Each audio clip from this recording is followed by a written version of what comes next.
अस्सलाम वालेकुम रहमतुल्लाहि वबरकातुहू। अल्हम्दुलिल्लाह, सुबहान अल्लाह, माशाअल्लाह। रमज़ान की बहारें आ चुकी हैं, खूब इससे एंजॉय करें, खूब इसके अंदर इबादत करें, अल्लाह की रहमतों से फ़ायदा उठाएं।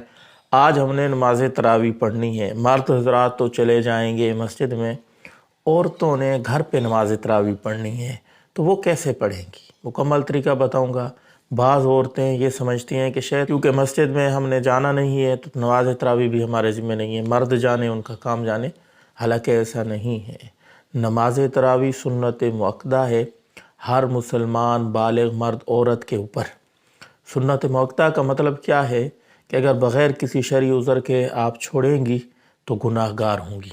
तो नमाज तरावी 20 रकअत पढ़नी है, दो दो करके। क्या मतलब कि 2 रकतें एक सलाम के साथ पढ़नी है, 4 रकतें नहीं पढ़नी। तरीका क्या होगा कि पहले आप इशा की नमाज़ पढ़ेंगी 4 फ़र्ज़, फिर 2 सुन्नत मुअक्कदा पढ़ लेंगी, फिर 2 2 करके 20 रकतें नमाज तरावी पढ़ेंगी, आखिर के अंदर वितर पढ़ेंगी। नमाज तरावी की नीयत ये दिल के इरादे का नाम है। दिल में आपने पुख्ता इरादा कर लिया कि मैं नमाज तरावी पढ़ रही हूँ, बस ये नीयत हो गई। ज़बान से कोई दोहराना ज़रूरी नहीं है। अब इस तरावी में पढ़ना क्या क्या है, आम नमाज़ों की तरह ये नमाज होती है। यानी पहले सना पढ़ी जाती है, फिर तावुज़, फिर तस्मिया, फिर सूरत फातिहा, फिर बिस्मिल्लाह पढ़ के आगे और सूरत पढ़ी जाती है, फिर रकू, फिर 2 सजदे, फिर दूसरी रकअत के लिए खड़ी हो जाएंगी, बिस्मिल्लाह पढ़ के सूरत फातिहा पढ़ेंगी, बाद के अंदर कोई सूरत मिलाएंगी, रकू करेंगी, 2 सजदे, अत्तहियात मुकम्मल करके दोनों तरफ सलाम फेर देंगी। इसके अंदर कोई ख़ास सूरतें नहीं हैं। जो सूरतें आपको आसानी से याद हैं, मान लें आपको आखिरी 10 सूरतें याद हैं तो इनको तरतीब से पढ़ती जाएंगी। हर रकत में एक सूरत अलम तारा से शुरू करेंगी नास तक। जब आपकी 10 रकतें होंगी तो नास के ऊपर आप पहुँच चुकी होंगी। फिर शुरू से पढ़ना शुरू कर दें, यानी सूरत अलम तारा से।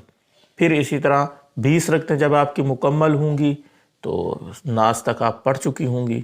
इस तरीके से पढ़ती जाएं। और अगर मान लें आपको आखिरी 4 कुल याद है तो हर 2 रकतों में 2 कुल पढ़ती जाएं, यानी हर रकत में 1 कुल पढ़ती जाएं। तो इस तरह पढ़ लें। और अगर आपको सिर्फ 2 सूरतें याद हैं तो हर रकत में एक सूरत पढ़ लें, दूसरी में दूसरी पढ़ लें। अगर एक ही सूरत याद है तो वो एक ही सूरत आप बार बार हर रकत में पढ़ सकती हैं। एक और ज़रूरी बात जो आमतौर पर औरतें पूछती हैं कि 4 रकतों के बाद वाली जो दुआ होती है, जिसको तस्बीह तरावी कहा जाता है, वो पढ़नी कोई ज़रूरी होती है या नहीं। तो याद रखें, वो पढ़नी कोई ज़रूरी नहीं है।